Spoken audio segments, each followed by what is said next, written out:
والعاقبۃ للمتقین والصلاة والسلام علی سید الرسل وخاتم الانبیاء والمرسلین وعلی آلہ الطیبین واصحابہ الطاہرین، اما بعد فاعوذ باللہ من الشیطان الرجیم، بسم اللہ الرحمن الرحیم۔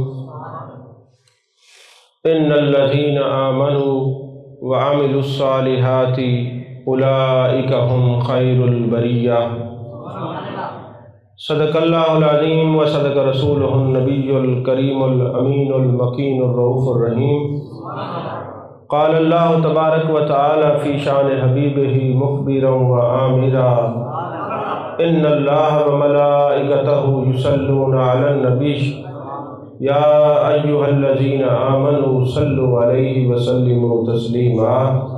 اللہم صل علی سیدنا و مولانا محمد وعلی آل سیدنا و مولانا محمد وبارک وسلم وصلی علیہ صلاۃ و سلاما علیک یا رسول اللہ وعلی آلک و صحابک یا حبیب اللہ۔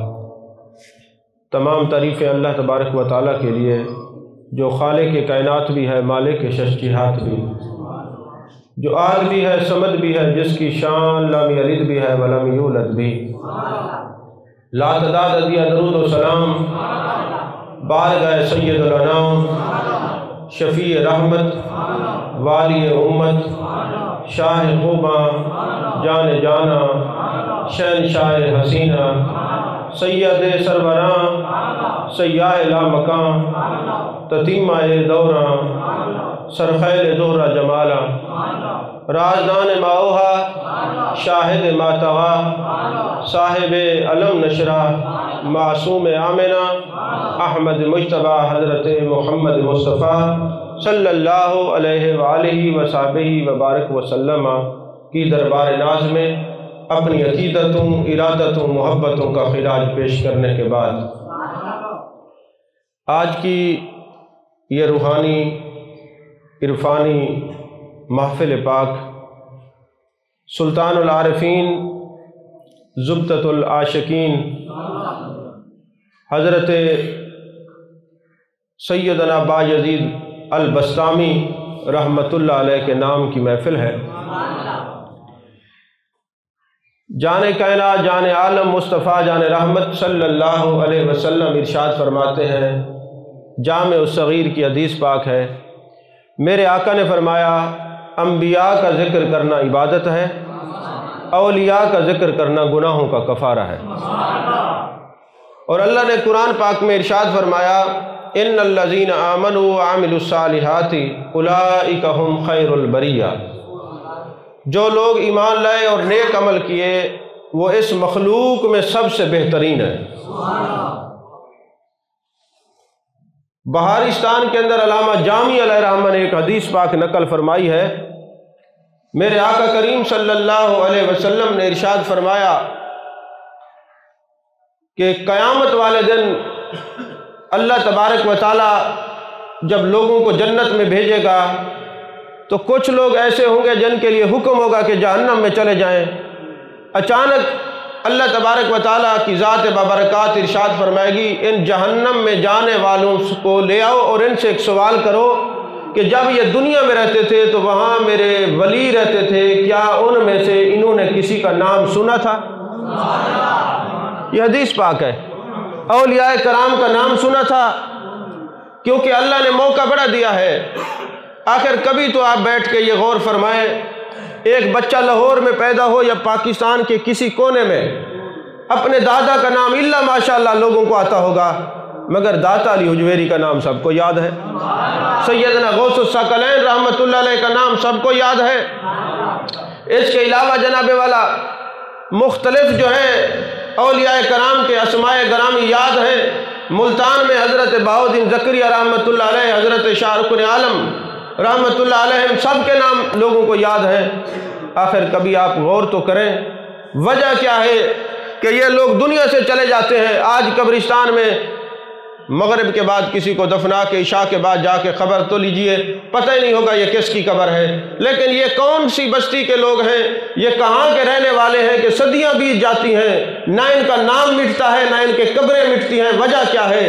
اس کا جواب اللہ نے قرآن میں دیا، فرمایا ان الذین آمنوا وعملوا الصالحات سیجعل لهم الرحمن ودا، جو نیک عمل کرتے ہیں اور ایمان لاتے ہیں قیامت تک میں ان کی محبتیں لوگوں کے دلوں میں بٹھا دیتا ہوں۔ یہ قرآن ہے۔ اور پھر میں اکثر کہا کرتا ہوں کہ جب ہم نماز پڑھتے ہیں نا تو نماز کے کچھ فرائض ہوتے ہیں، کچھ واجبات ہوتے ہیں اور کچھ سنتیں ہوتی ہیں۔ نماز کے فرائض میں سے کوئی فرض رہ جائے نماز نہیں ہوتی، جیسے سورہ فاتحہ پڑھنا فرض ہے، جس نے فاتحہ نہیں پڑھی اس کی نماز نہیں ہوتی۔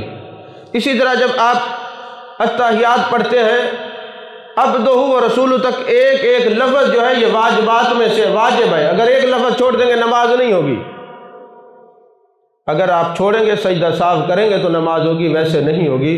تو وہاں پر آپ پڑھتے ہیں السلام علینا وعلی عباد اللہ الصالحین، سلام ہو ہم پر اور جو اللہ تیرے ولی ہیں صالحین نیک بندے ان پر۔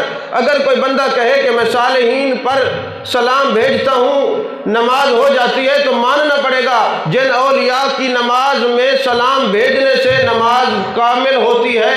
اگر نماز سے نکل کر کوئی یہ کہہ دے ہم ان کو نہیں مانتے تو اس کا مطلب وہ منافقت والی نماز پڑھتے ہیں۔ جب نماز میں اللہ کے صالحین پر سلام کرنے کا حکم ہے تو بغیر بھی محبت کرنے کا حکم ہے۔ اصل میں ہم لوگ بے توجہی کم علمی کے باعث غور نہیں کرتے، اور اللہ نے قرآن میں فرمایا میرے انعام یافتہ لوگ کون ہیں؟ من النبیین والصدیقین والشہداء والصالحین وحسن اولئک رفیقا۔ جب تم نماز میں مجھ سے راستہ مانگتے ہو اہدنا الصراط المستقیم کہ صراط الذین انعمت علیہم، تو یاد رکھو قرآن کہتا ہے انعام یافتہ لوگ نبیین ہیں، صدیقین ہیں، شہداء ہیں، صالحین ہیں، یعنی اولیاء ہیں، پھر ان کے راستہ اور ان کی سنگت و معیت اختیار کرو، یہ حکم ربی ہے۔ تو میرے محبوب علیہ السلام نے فرمایا کہ جب جہنمیوں کو جہنم میں لے جایا جائے گا تو ان سے سوال ایک ہی ہوگا، جس شہر میں تم رہتے تھے وہاں میرا ولی رہتا تھا، تم اس کو جانتے ہو؟ وہ کہیں جی جانتے ہیں، جان پہچان ہے، جی جان پہچانے ملے کبھی نہیں۔ اور حدیث پاک کے الفاظ ہیں، اللہ فرمائے گا کیا تمہیں اس میرے ولی کا نام یاد ہے؟ وہ کہیں گے یاد ہے۔ اللہ فرمائے گا جس دل میں میرے کسی دوست کا نام موجود ہو وہ دل جہنم میں نہیں جائے گا، اس کو جنت میں بھیج دو۔ اسی لیے تو ہم اولیاء کا ذکر کرتے ہیں، صحابہ سے بڑا اولیاء کوئی نہیں، آل بیت سے بڑا ولی کوئی نہیں، اولیاء میں سے کوئی نہیں۔ ان کا ذکر کیوں کرتے ہیں؟ تاکہ ان کا ذکر زبان پر ہو، دل میں ان کا نام ہو، جہنم سے بچ جائیں۔ اور جس ہستی کا آج ہم ذکر کرنے لگے ہیں ان کا نام ہے بایزید بسطامی کے نام سے آپ جانتے ہیں، اور یاد رکھیں فتاوی عبد الغفور الوری جلد نمبر 1 ہے اور صفحہ نمبر 44 ہے، اور فتاوی طحطاوی علی در مختار ہے۔ فتاوی طحطاوی شریف جو ہے یہ مکتبہ فکر بریلوی ہوں یا دیوبندی ہوں، شافعی ہوں، حنبلی ہوں، مالکی ہوں، جب بھی کوئی مفتی بنتا ہے نا یہ فتاوی طحطاوی علی در مختار علامہ ابن عابدین شامی کو جب تک نہ پڑھے اور ان لوگوں کا مطالعہ نہ کرے مفتی نہیں بنتا۔ تو یہ طحطاوی شریف علی در مختار یہ فتاوی جات کی اعلیٰ کتاب ہے، یعنی جب بھی کوئی تخصص فی الفقہ کرتا ہے اس کو یہ کتاب پڑھنی پڑتی ہے تب جا کے وہ مفتی بنتا ہے۔ فتاوی طحطاوی کے اندر یہ لکھا ہوا ہے حضرت بایزید بسطامی وہ شخصیت ہیں جب یہ دنیا سے جانے لگے ان کو دیدار ہوا اور حکم ہوا اے بایزید بسطامی قیامت تک یاد رکھے میری محبوب کی امت کے اندر جس آدمی نے تیرا نام یاد رکھا مرتے دم تک جس کو تیرا نام یاد رہے گا وہ جنتی ہے۔ آپ کو پتہ ہے حضرت بایزید بسطامی کا نام کیا ہے؟ بایزید تو لقب ہے ان کا، نام ان کا ہے تیفور بن عیسیٰ، یاد رکھیں تیفور بن توئے کے ساتھ تیفور بن عیسیٰ۔ تو فرمایا جس کو یہ نام یاد رہے گا وہ جنتی ہے۔ یہاں اگر کسی کے ذہن میں یہ سوال ہے کہ یار یہ عجیب بات ہے اللہ کے ولی کا نام یاد رکھو تو جنتی ہے، اس کے پیچھے راز کیا ہے؟ اس کے پیچھے راز یہ ہے اللہ تبارک و تعالی کہ جو خلیفہ اعظم ہے نائب اعظم ہے، وہ جان کائنات، جان عالم، مصطفیٰ جان رحمت صلی اللہ علیہ وسلم ہے۔ اور جو جس کا نائب ہوتا ہے نا، اصل کے پاس جو طاقت ہو، اہمیت ہو، شان ہو، عظمت ہو، وہ نائب کو ملتی ہے، وہ قائم مقام کو ملتی ہے۔ اب اللہ نے قرآن میں فرمایا ان الذین قالوا ربنا اللہ، جس نے کہہ دیا میرا رب اللہ ہے، ثم استقاموا، اور اس بات پر پکا ہو گیا، تتنزل علیہم الملائکہ اللہ تخافوا ولا تحزنوا وابشروا بالجنۃ التي کنتم توعدون، جس نے کہہ دیا میرا رب اللہ ہے اور اس بات پہ پکا رہا، اللہ اس پر فرشتے نازل کرتا ہے، اور وہ فرشتے آ کے کس بات کی خوشخبری دیتے ہیں کہ تو بے خوف ہے، بے حزن ہے، اب تو نے ہمیشہ جنت میں رہنا ہے۔ تو پتہ چلا جس کو اللہ کا نام یاد رہے اور پھر اس بات پہ پکا ہو جائے، یاد رکھے، تو قرآن کی نص میں ہے کہ وہ جنتی ہوتا ہے۔ اور تو محبوب علیہ السلام اللہ کے نائب ہیں۔ میرے آقا علیہ السلام نے فرمایا کہ جس کا نام محمد یا احمد ہوگا، کتب حدیث اٹھا لیجئے، میرے آقا فرماتے اللہ فرمائے گا جس کا نام محمد یا احمد ہے، اس امت میں علیحدہ ہو جاؤ اور تمہیں جنت میں بھیجا جا رہا ہے بغیر حساب کتاب کے۔ باری تعالیٰ ہمارے اعمال تو اچھے نہیں تھے، فرمایا حضرت آمنہ کے لال پہ تمہارا نام محمد احمد ہے، جس کا نام محمد یا احمد ہوگا وہ جنتی ہے۔ اور میرے آقا علیہ السلام نے فرمایا جس بیٹے کا نام بھی محمد ہو اور باپ میری محبت کی وجہ سے بیٹے کے نام کے ساتھ محمد کا نام لگے، ہم سب کا نام محمد ہے، ساتھ لگاتے کیسے جیسے محمد ارشد، محمد اختر ہے جی، محمد اسامہ، یہ اصل نام سب کا محمد ہے۔ یہ ساتھ جو لگایا جاتا ہے اس لیے کہ اگر کسی کو کوئی غصہ ہو، اگر اس نے کوئی انسلٹ کرنی ہے تو دوسرے نام کی کرے، حضور کے نام کی عظمت کے خلاف بولے نا۔ اصل نام سب کا محمد ہے۔ سمجھ آ رہی ہے بات کہ نہیں آ رہی؟ تو میرے آقا علیہ السلام نے فرمایا جس نے میری محبت کی وجہ سے اپنے 3 بیٹوں کا نام، 2 بیٹوں کا نام، 1 بیٹے کا نام محمد یا احمد رکھا، میں نبی اعلان کرتا ہوں وہ بیٹا بھی جنتی ہے اور وہ باپ بھی جنتی ہے۔ اور پھر محبوب علیہ السلام نے فرمایا جس گھر میں محمد نام کے بندے رہتے ہوں، فرشتے اس گھر کی زیارت کے لیے آتے ہیں، اور اگر کوئی اسم محمد کی شبیہ بنا کر سو جائے، محبوب نے فرمایا ساری رات فرشتے اس کے گرد چکر کاٹتے رہتے ہیں اور درود پڑھتے رہتے ہیں، ثواب سوتے ہوئے بندے کو ملتا رہتا ہے، یہ اسم محمد کی شبیہ بن کے سویا ہوا ہے۔ اور محبوب علیہ السلام نے فرمایا جس دیوار کے اوپر میرا نام محمد لکھا ہوگا یا احمد لکھا ہوگا، جب تک دیوار پہ وہ نام رہے گا فرشتے زیارت کے لیے آئیں گے اور درود پڑھتے رہیں گے، اور ثواب اس کو ملے گا جس نے میرا نام محمد لکھا ہے۔ تو یارو جس دیوار پہ محمد لکھ دیا جائے فرشتے آتے ہیں، اور جس دل پہ محمد اور رسول اللہ لکھا جائے قیامت تک ان کی قبریں زندہ رہتی ہے، مٹتی نہیں ہے۔ تو اسی طرح حضرت بایزید بسطامی محبوب علیہ السلام کے نائب ہیں، تو اس تناظر کے اندر جو آپ کے نام کو یاد رکھے گا فتاویٰ کی کتابوں میں، حالانکہ مفتی جو ہے نا اتنا کسی کی عظمت کے قائل جلدی سے ہوتے نہیں ہیں، یہ پکی بات ہے، کیونکہ انہوں نے بڑا پڑھنا ہوتا ہے دماغ کھپا کے، فقہ کی 9,35,000 جزیات ہیں، ان جزیات کو دیکھنا ہوتا ہے، پھر وہ بیان کرتے ہیں کہ جی ریزلٹ نکالتے ہیں، اب اس مسئلے کا یہ ریزلٹ ہے، اس کا یہ نتیجہ ہے۔ تو اسی طرح بایزید بسطامی کا نام جس نے یاد رکھا، اب یہ فقہ کی کتابوں میں ہے، جب وہ دنیا سے جائے گا اگر نام یاد ہوگا تو جنتی ہے۔ اور نام کیا ہے؟ تیفور بن عیسیٰ، بول لیجئے کوئی حرج نہیں، تیفور بن عیسیٰ رحمت اللہ علیہ۔ اچھا اب مرزا اس پہ اعتراض کرتا ہے کہ دیکھو جی با یزید لکھ دیا، با یزید لکھ دیا تم نے، تو وہ با اور وہ یزید وہ والا یزید لگا دیا، کاش یہ بندہ کو پڑھ لکھ لیتا نا تو اس کو پتہ ہوتا کہ با یزید کہتے کس کو ہے۔ یاد رکھیں یہ جو با یزید ہے یہ ترکی زبان کا لفظ ہے، اور بستام جو علاقہ ہے وہ کہاں ہے؟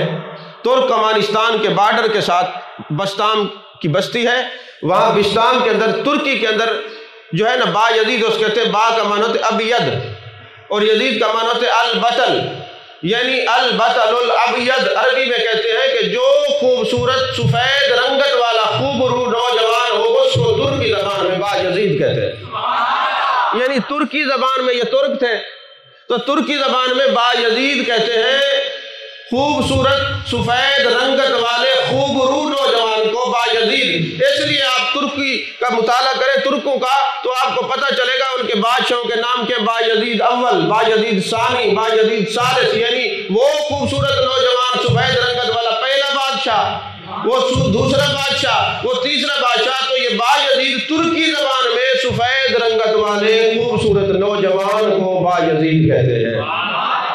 یہ وہ یزید نہیں ہے جو اس کو نظر آ رہا ہے۔ تو عزیزان محترم، یہاں تک اگر آپ کو بات سمجھ آئیے تو اب آگے چلتے ہیں۔ ولی وہ ہوتا ہے جو شریعت کا پاسدار ہوتا ہے، ولی وہ ہوتا ہے جو شریعت کا تابعدار ہوتا ہے، ولی وہ ہوتا ہے جو محبوب کی سنت کا علم بردار ہوتا ہے۔ ولی شریعت سے جدا نہیں ہوتا، شریعت ولی سے جدا نہیں ہوتی۔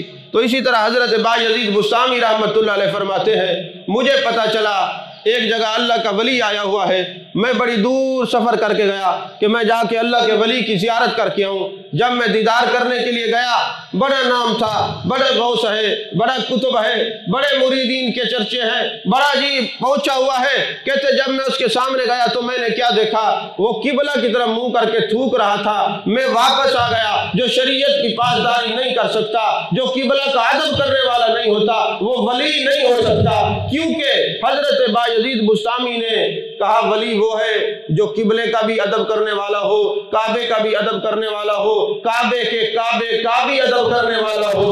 جہاں ادب نہیں ہوگا وہاں ولایت نہیں ہوگی۔ یہی وجہ ہے اہل سنت کے علاوہ آپ کو کہیں ولی نظر نہیں آتے، اس لیے کہ کوئی ابو بکر صدیق رضی اللہ تعالیٰ عنہ کا مخالف، کوئی حضرت نبیین کا، حضرات نبیین کا مخالف ان کی تنقیص کرتا ہے، کوئی شہداء کا، کوئی صالحین کا، کوئی واصلین کا، کوئی کاملین کا، کوئی رابین اور مردین کا۔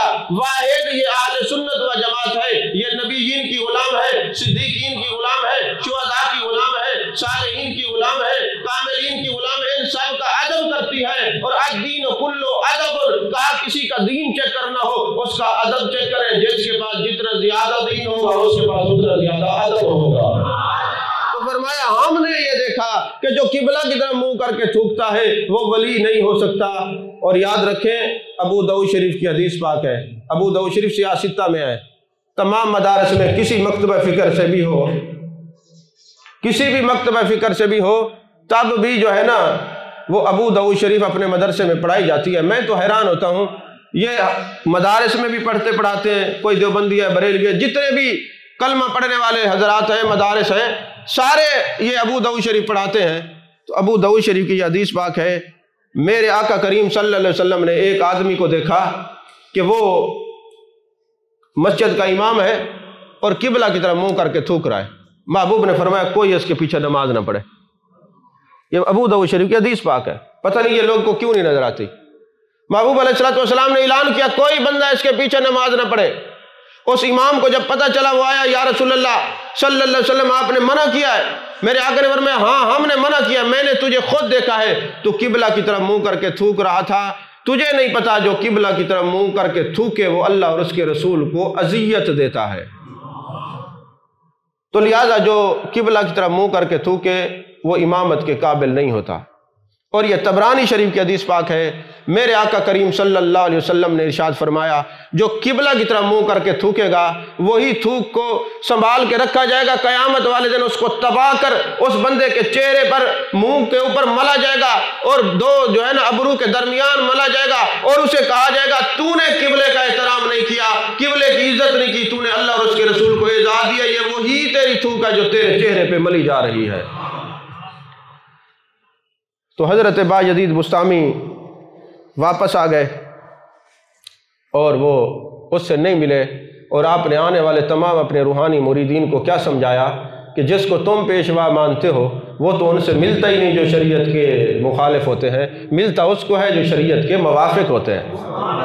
اور یہاں ایک اور حدیث پاک مجھے یاد آئی ہے جو طبرانی شریف کے اندر ہے۔ آپ نے اکثر دیکھا ہوگا کچھ لوگ کھڑے ہوتے ہیں نا نماز میں، ناک میں انگلیاں مار رہے ہوتے ہیں۔ اچھا کئی بعد کوئی نماز میں کھڑے کھڑے ویسے ہی کھانسنے لگ جاتے ہیں، عادتاً کھانسی ان کو نہیں ہوتی، ایسے خام خواہ کھانستے رہتے ہیں مختلف بغیر وجہ کے۔ میرے آقا کریم صلی اللہ علیہ وسلم نے فرمایا جب آدمی نماز میں کھڑا ہوتا ہے نا، جو وہ نماز پڑھتا جاتا ہے، فاتحہ پڑھتا ہے، پھر قرآن کی تلاوت کرتا ہے، پھر سبحان ربی العظیم پڑھتا ہے، پھر سبحان ربی الاعلیٰ پڑھتا ہے، اب پڑھتا جاتا ہے، جیسے وہ نماز میں کھڑا ہوتا ہے جو اس کی کیفیت اور مقام ہوتی ہے تو اللہ فرماتا ہے فوراً اس کے لیے جنت کے دروازے کھول دو، اس کے لیے بہشت کے دروازے کھول دیے جاتے ہیں۔ اللہ فرماتا ہے اب اس کے درمیان سے حجابات اٹھا دو، حجابات اٹھا دیے جاتے ہیں اور حکم ہوتا ہے کہ جنت کی حوروں کو کہو اس کے استقبال کے لیے اس کو دیکھیں۔ جنت کی حوریں بھی استقبال کرتی ہیں، لیکن جب وہ کھانستا ہے بغیر وجہ کے یا ناک میں انگلی ڈالتا ہے تو وہ سارے دروازے بھی بند کر دیے جاتے ہیں، حجابات بھی دوبارہ ڈال دیے جاتے ہیں کہ یہ نماز میں کھڑا ہو کر کہیں اور کیوں مصروف ہوتا ہے، اس کو تو اپنے باری تعالیٰ کی طرف مصروف ہونا چاہیے تھا۔ یہ چونکہ تربیت کی محفلیں اس لیے یہ بات کی ہے۔ تو حضرت بایزید بسطامی رحمۃ اللہ علیہ کے شیخ کا نام ہے حضرت امام جعفر الصادق۔ شیخ سے رشتہ کیسا تھا؟ فرماتے ہیں میں کئی سال تک اپنے شیخ کی خدمت میں رہا، وہاں پہ میں پڑھتا رہا۔ ایک دن ایسا ہوا کہ میرے شیخ نے فرمایا جاؤ الماری سے کتاب اٹھا کے لاؤ۔ میں نے کہا حضور الماری کدھر ہے؟ اس نے کہا تم اتنے عرصے میں رہتے رہے، ہمارے پاس ایک ہی کمرہ ہے، زیادہ کمرے ہی نہیں ہیں، اور تجھے آج تک الماری کا پتہ نہیں چلا۔ تو حضرت بایزید بسطامی نے جواب دیا حضور والا میں نے کبھی آپ کے علاوہ ادھر ادھر آنکھ اٹھا کے دیکھا ہی نہیں ہے، میں نے کسی کو دیکھا ہی نہیں ہے، مجھے کیا پتہ طاق کدھر ہے اور پھر کتاب کدھر ہے۔ حضرت بایزید بسطامی کا یہ فرمانا تھا۔ حضرت امام جعفر صادق نے سینے سے لگایا، فرمایا تیرا عرفان مکمل ہو گیا۔ ارے جو ادب کی وجہ سے نگاہ اٹھا کے ادھر ادھر نہیں دیکھتا، چہرے یار کو تکتا رہتا ہے، وہی تو اصل صوفی ہوا کرتا ہے۔ جو ادھر ادھر نظریں دوڑاتے ہیں، ادھر ادھر دیکھتے ہیں، تو وہ صوفی نہیں ہو سکتے۔ صوفی وہ ہوتا ہے ہر حال میں توجہ اپنے یار کی طرف ہوتی ہے۔ آپ نے فقہ کی کتابیں پڑھی ہوئی ہیں، مرشد کا مقام باپ سے زیادہ کیوں ہے؟ کبھی آپ نے یہ غور کیا ہے کیا وجہ ہے؟ اعلیٰ حضرت جیسا بندہ، اتنا شریعت طریقت حقیقت پر چوکیدارہ کرنے والا، انہوں نے بھی لکھا ہے کہ مرشد کا مقام باپ سے زیادہ ہے۔ وجہ کیا ہے؟ فرماتے ہیں بات دراصل یہ ہے، اللہ نے قرآن میں فرمایا وَمَا خَلَقْتُ الْجِنَّ وَالْإِنسَ إِلَّا لِيَعْبُدُونَ، ہم نے جنوں اور انسانوں کو عبادت کے لیے پیدا کیا ہے۔ والدین بندگی عبادت کے لیے باعث تخلیق ہیں، والدین تخلیق کا سبب بنتے ہیں۔ وجہ ہے تخلیق تو میرے آقا علیہ السلام کی ذات بابرکات ہے، والدین دنیا میں لاتے ہیں تاکہ یہ بندہ عبادت کرے، اور جو استاد اور مرشد ہوتا ہے وہ بندگی کے قابل بناتا ہے، اس لیے اس کا مقام زیادہ ہوتا ہے۔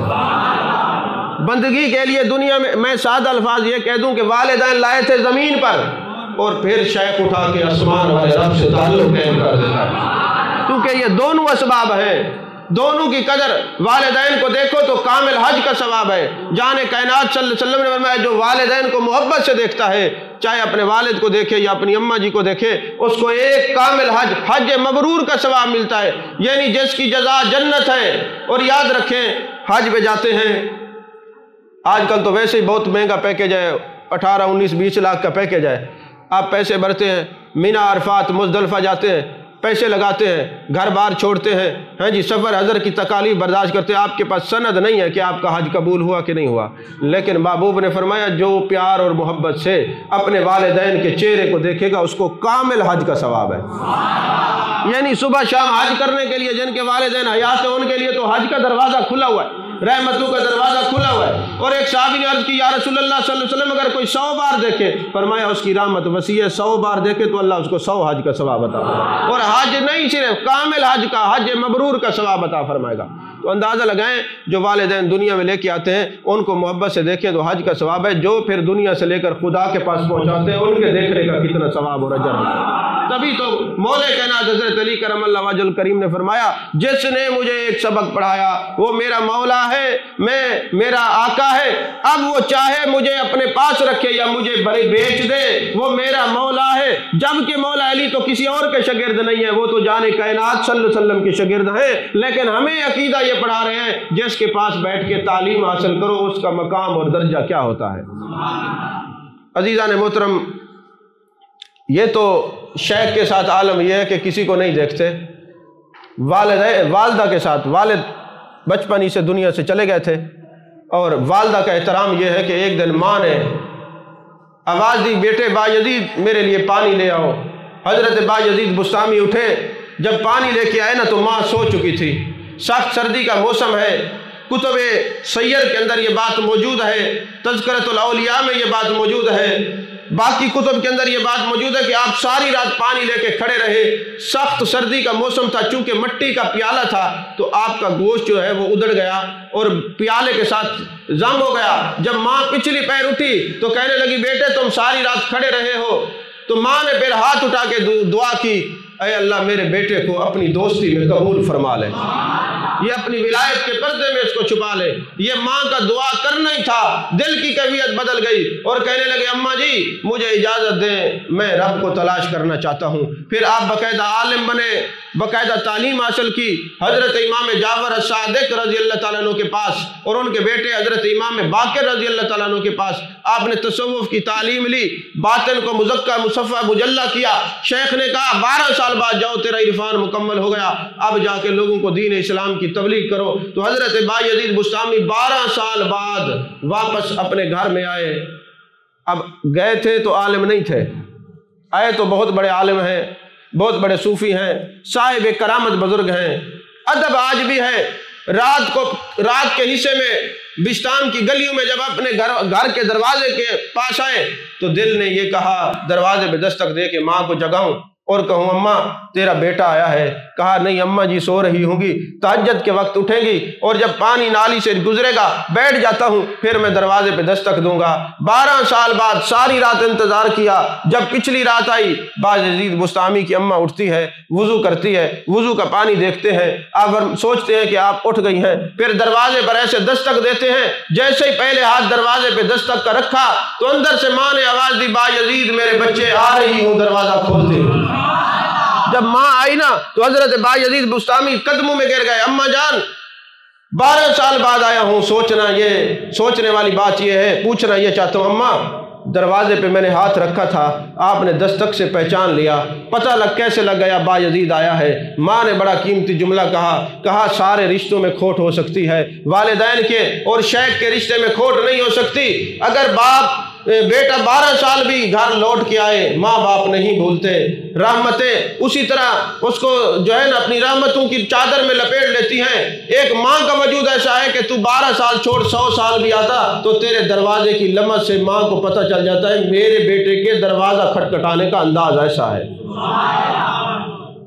کئی دفعہ باہر کے ممالک جانے کا اتفاق ہوتا ہے تو ہمارے ایک دوست نا کوئی 30-40 سال سعودی عرب میں رہے،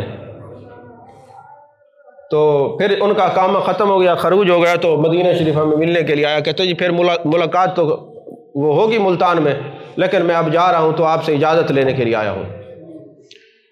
تو ساتھ ہی بیٹھے بیٹھے اس نے ایک بات کہہ دی، اس نے کہا جی گھر تو واپس جا رہا ہوں 40 سال کے بعد، پتہ نہیں اب میرے بچے اور میرے عزیز و اقربا مجھے پہچانتے بھی ہیں کہ نہیں پہچانتے۔ میں نے کہا تیری اماں زندہ ہے؟ کہتے جی اماں تو زندہ ہے، بڑھیا ہے۔ میں نے کہا جب تو دروازے پہ جائے گا دستک دے گا تیری ماں تجھے آج بھی پہچان لے گی۔ سارے رشتے بھول سکتے، والدین نہیں بھولتے۔ اس کی وجہ یہ ہے کہ حضرت بایزید بسطامی کو ماں کہتی ہے بیٹا جیسے تو نے دروازے پہ ہاتھ رکھا ہے مجھے پتہ لگ گیا میرا بیٹا بایزید آیا ہے۔ عزیزان محترم، طریقہ تبلیغ کے لیے چند باتیں عرض کر دوں، وقت بھی ختم ہو رہا ہے۔ ایک ہوتی ہے تبلیغ کی تاریخ، ایک ہوتی ہے تبلیغ کا طریق۔ جو تاریخ ہے نا تبلیغ کی وہ بہت پرانی ہے، اور جو تبلیغ کا طریقہ کار ہے ذرا اس کو ہم دیکھتے ہیں کہ کیا اس وقت ہم تبلیغ ایسے کرتے ہیں۔ میرے آقا کریم صلی اللہ علیہ وسلم نے جو تبلیغ شروع کی ہے نا وہ کیسے تبلیغ کا طریقہ کار تھا؟ آپ نے سب سے پہلے دسترخوان بچھایا، لوگوں کو کھانا کھلایا، اور کھانا کھلانے کے بعد ساتھ ہی لوگوں سے پوچھا لوگو تم جو 40 سال میرے ساتھ رہے ہو، میں 40 سال تمہارے اندر رہا ہوں، تم نے مجھے کیسا پایا ہے؟ لوگوں نے کہا کہ ہم نے آپ کو صادق اور امین پایا ہے۔ تو میرے آقا کریم صلی اللہ علیہ وسلم نے فرمایا تم نے مجھے صادق اور امین پایا ہے تو اب میرے کہنے پر خدا کو مان لو۔ سادہ لفظ کیا ہے؟ محبوب نے دسترخوان بچھایا، لوگوں کو کھانا کھلایا، پھر اپنا آپ منوایا، پھر خدا کی بات کی۔ اصل یہ طریقہ ہے تبلیغ کا، اور یہ اس وقت اولیاء کرام میں رائج ہے، ان کے لنگر چلتے ہیں، دسترخوان چلتے ہیں، اپنے محبت سے اخلاص سے لوگوں کو قریب کر کے پھر اللہ کا راستہ بتاتے ہیں، پھر اللہ کا راستہ بتاتے ہیں۔ تو حضرت بایزید بسطامی کا طریقہ کار بھی یہی ہے، جو ان کے پاس آتا ہے ملاقات کے لیے پہلے فرماتے کھانا کھلاؤ پھر اللہ کی بات کریں گے۔ تو حضرت بایزید بسطامی ایک جگہ پر تشریف لے گئے، جب اس علاقے سے نکلے سے تھے تو طالب علم تھے، جب واپس آئے تو اب تو پتہ نہیں کتنے کتنے القابات اور صاحب کرامت بزرگ تھے، لوگوں نے نا گول پاشی کی۔ آج ہم کہیں جاتے ہیں نا، ہم سے مراد یہ جو مشائخ ہیں، پیران عظام ہیں، صوفیاء کرام ہیں، تو اگر دو چار بندے استقبال کے لیے نہ کھڑے ہوں، گول پاشی نہ کریں تو ناراض ہو جاتے ہیں، انہیں کوئی تمیز ہی کہیں نہیں، ان کو پتہ ہی نہیں ہے کیسے بلایا ہے، ایسا ہوتا ہے کہ نہیں ہوتا۔ لیکن صوفیاء کا طریقہ کار کیا ہے، جب آپ گئے نا، لوگوں نے گول پاشی کی، آپ کے اوپر پھول پھینکے نا، فوراً آپ کے دل میں ایک بات آئی، فرمایا بایزید خوش نہ ہو کہ تو اتنا بڑا ولی بن گیا، لوگ تیرا استقبال کرتے ہیں، ہمارا نفس، ہماری خواہشات ہمارے تابع ہوتی ہیں، اگر ہم چاہیں تو ابھی تجھے ان کے سامنے ذلیل کروا سکتے ہیں۔ آج کوئی گیٹ پہ کوئی نہیں کھڑا، جو بندہ آتا ہے اندر ہی موٹر سائیکل لے کے آتے، اس کو بند کروا کے باہر لے کے پھر آپ لوگ دیکھنے لگ جاتے ہیں۔ کوئی بھی آئے نا، سب کو موٹر سائیکل باہر بند کروا کے اندر لے کے آیا کرے، پتہ نہیں کیا کرتے رہتے ہیں بیٹھ کے۔ ایک تو یہ بندے سارے خاص ہیں، کوئی عام نہیں ہے، ناراض ہوتے ہیں کہ مجھے گیٹ پہ روکا، انسلٹ کر دیا ہماری۔ ادھر سے یہ سپیکر ڈسٹرب کر رہے ہیں، ادھر آپ لوگ، ادھر اندھیرا ہے، مجھے نظر کچھ نہیں آ رہا، آپ لوگ سامنے بیٹھے بھی ہیں کہ سو رہے ہیں۔ انتظامیہ ہماری سو رہی ہے، ان کو نہیں پتا، بھائی لائٹیں جلا دیں پتہ چل جائے وہ سو رہے ہیں کہ جاگ رہے ہیں۔ تو حضرت بایزید بسطامی رحمۃ اللہ علیہ کیا فرماتے ہیں؟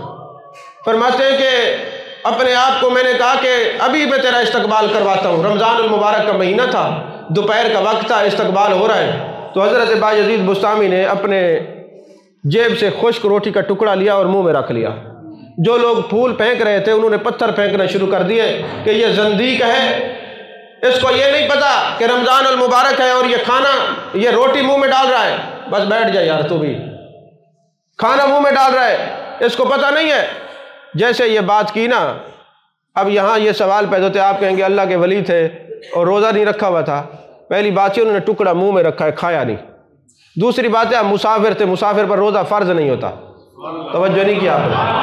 اور تیسری بات ہے اپنے نفس کو یہ دیکھنا چاہتے تھے کہ تیرے تجربے، تیری ولایت سے تجھے مقام نہیں ملا، لوگ تیرا عزت، تیرا احترام تیری وجہ سے نہیں کرتے، حضور کی شریعت کی وجہ سے کرتے ہیں۔ کوئی کسی درجے پر پہنچ جائے جہاں بھی وہ شریعت کو ترک کرے گا، پھولوں کے بجائے ایسے ہی پتھر پڑیں گے۔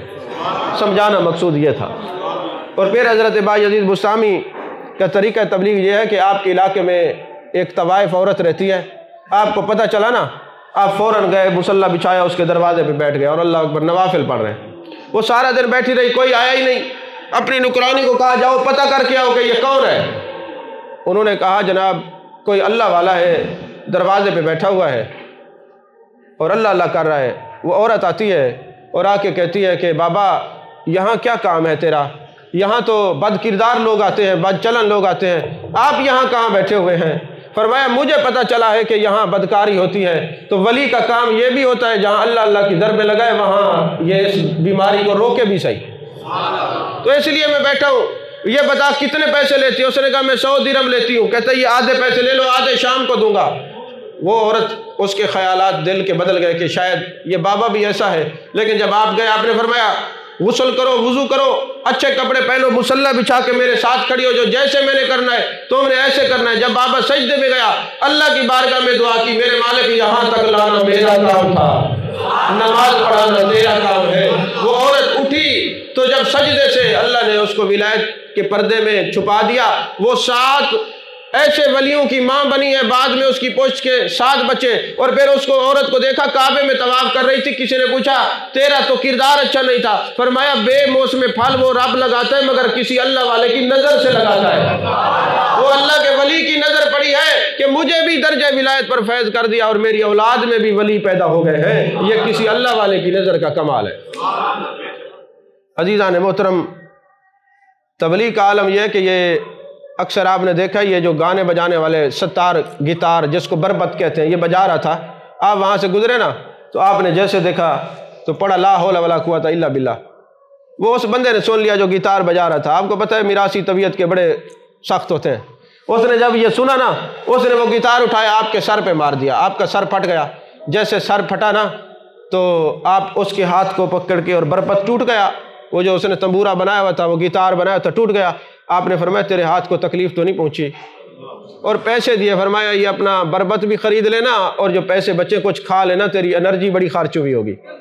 اس نے جب دیکھا کہ میں نے اس کو مارا ہے اور یہ مجھے الٹا پیسے دے رہے ہیں، اور انہوں نے پیسے کیوں دیے کہ وہ اخلاق محمدیہ کے سائے جانشین تھے کہ پتھر کھا کے دعائیں دی جاتی ہیں، یہ طریقہ کار ہے، پتھر کھا کے دعائیں دی جاتی ہیں۔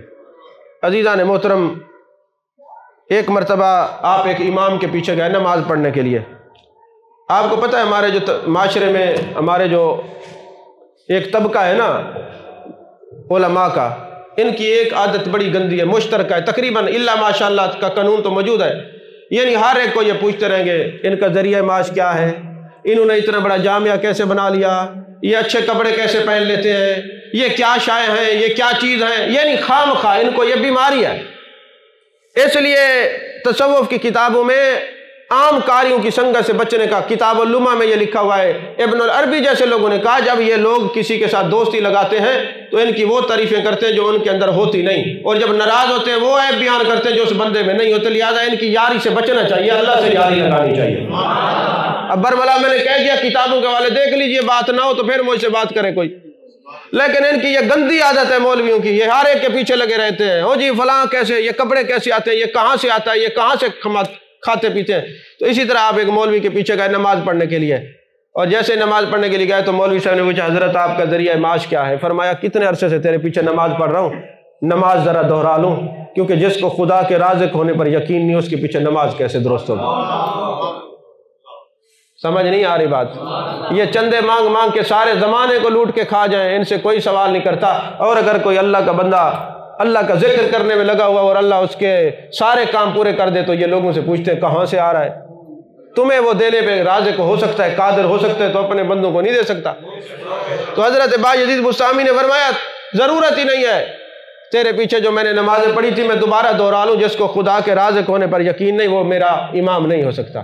ایک دن ایک شخص آیا ہے تو وہ کہنے لگا حضرت، وہ آپ کی کرامات کا منکر تھا، ولایت کو نہیں مانتا تھا، کہنے لگا حضرت مجھے نا کوئی ایسا وظیفہ بتائیں کہ میرا دل نا نور علی نور ہو جائے۔ آپ نے فرمایا میں تجھے کیا وظیفہ بتاؤں، ایک وہ سامنے جو غار ہے نا وہاں چلا جا، میرا ایک دوست بیٹھا ہے اس سے تجھے وظیفہ مل جائے گا۔ جب وہ اندر گیا تو بہت بڑا نانگ بیٹھا تھا، سانپ بیٹھا تھا، اژدہا کو دیکھتے ہی وہ بے ہوش ہو گیا۔ جب بے ہوش ہوش آیا نا تو بھاگ کے آ گیا، حضرت یہ کیسا آپ کا دوست ہے؟ وہ تو نانگ تھا۔ فرمایا حیرت ہے تو مخلوق کے ڈر سے بے ہوش ہو گیا، خوف خدا تیرے دل میں نہیں، جس دل میں خوف خدا نہ ہو وہاں تصوف کی باتیں اثر ہی نہیں کیا کرتی۔ تصوف کی باتیں تب اثر کرتی ہیں جب دل میں خوف خدا ہو۔ تو حضرت بایزید بسطامی رحمۃ اللہ علیہ کی دو چھوٹی چھوٹی باتیں عرض کر کے گفتگو ختم کر رہا ہوں۔ میں نے کافی ساری باتیں ایسی چھوڑ دی ہیں جو آپ کی سمجھ سے باہر ہیں، کئی باتیں ایسی چھوڑی ہیں جو آپ کی سمجھ میں سے باہر ہیں، آپ بہت دیر ہے ابھی آپ کو۔ مثلا ایک بات ان میں سے ایک عرض کر دیتا ہوں، ایک دن نا کسی نے آپ کو ایک سیب پیش کیا، جب سیب پیش کیا نا آپ نے ہاتھ میں لیا اور کہنے لگے کتنا لطیف سیب ہے۔ ہاتف غیبی سے آواز آئی بایزید لطیف تو میرا نام ہے، تو سیب کو لطیف کہہ رہا ہے؟ نہیں سمجھ آئی؟ لطیف تو میرا نام ہے، تو سیب کو لطیف کہہ رہا ہے، اب تو ہماری صفات کو ہمارے اس رزق پر مستنبت کرے گا۔ فرماتے 6 ماہ تک مجھے لذت عبادت میرے دل سے چلی گئی، اس لیے کہ میں نے اس کا نام کسی غیر سے لگایا۔ آپ نہیں سمجھے اس بات کو، ابھی دیر ہے بچے، دیر ہے۔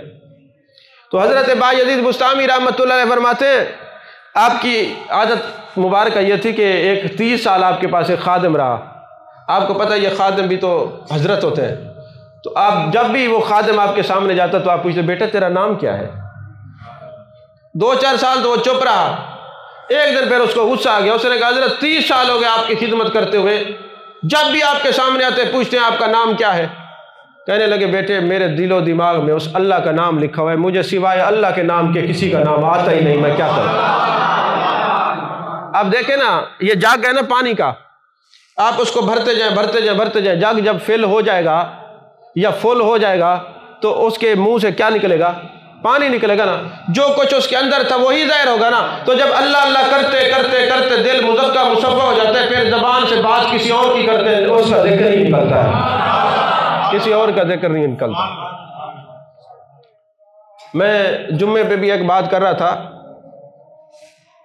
دوبارہ یہ ڈاکٹر صاحب آپ کو میں شیئر کر رہا ہوں، انہیں موبائل گھر کے بند کر چھوڑیں، شودے کو پتہ نہیں لگتا۔ کبوتر ہے نا، کبوتر آپ نے دیکھا مکہ مدینہ کبوتر، لوگ پاکستان سے ان کے لیے دانہ لے کے جاتے ہیں۔ اسی طرح بغداد ہے، جتنی درباریں ہیں آپ دیکھیں، کبوتر کبھی بھی رزق لینے کے لیے نہیں جاتا، اس کا رزق اس کے پاس پہنچتا ہے۔ تو تصوف کی کتابوں میں ہے کہ کبھی آپ سوچیں تو صحیح کہ کبوتروں کا رزق کیوں پہنچتا ہے۔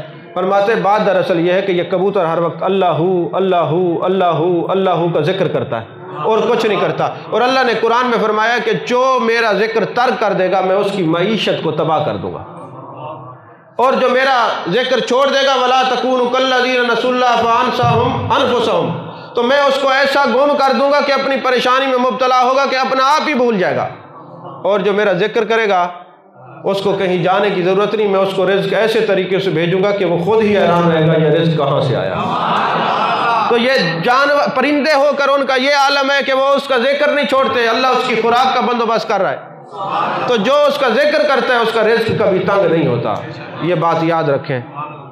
آپ کو کسی نے کہا کہ حضرت یہ بتائیں تصوف کس کو کہتے ہیں، تو آپ نے فرمایا راحتوں کو چھوڑ کر مشقتوں کو برداشت کرنے کا نام تصوف ہے۔ تو اللہ ہم سب کو اولیاء کرام کی تعلیمات پر چلنے کی توفیق عطا فرمائے، آمین، وآخر دعوانا ان الحمدللہ رب العالمین۔